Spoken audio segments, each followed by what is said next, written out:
Welcome all of you my YouTube channel, and the today topic is construction of chimeric DNA.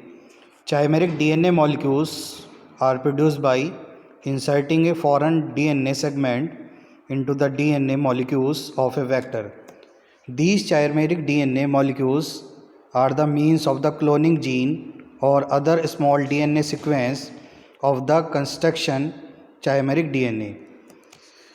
As we know, involving joining of broken ends of the vector with the two ends of the sequence to be cloned. These are several methods for construction of this chimeric DNA, but only three of these methods will be described.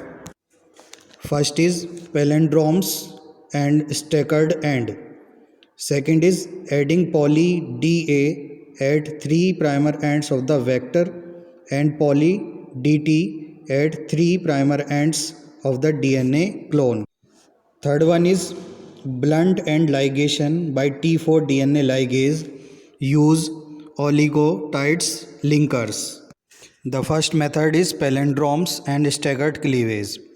This is the most common methods due to presence of palindromic sequence restriction enzyme causes staggered cuts producing short complementary single stranded sticky end.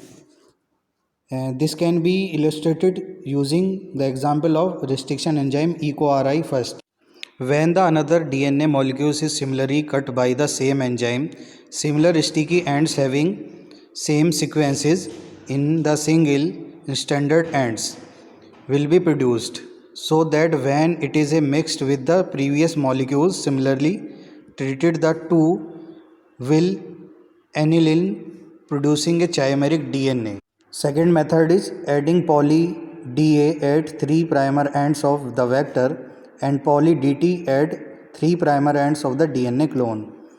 In this method, DNA can be cut at the desired position both in the vector in the clone.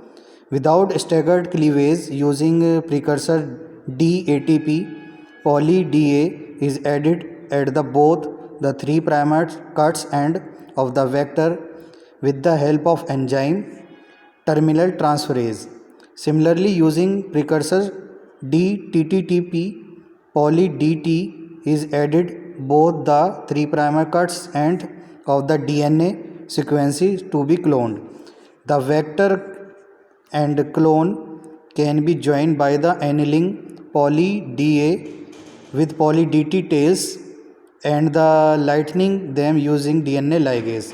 In this technique, there is no chance re-annealing between two cuts end of the same DNA molecules of the two similar DNA molecules, so that the one of the disadvantage of the first method has been overcome in this case.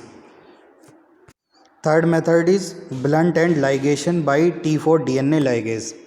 In this technique, a restriction enzyme is used to cut a duplex DNA at the same place in both end strands.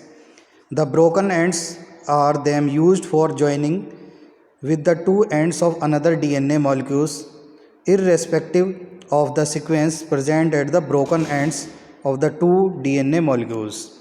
The T4 DNA ligase is used for the joining reaction.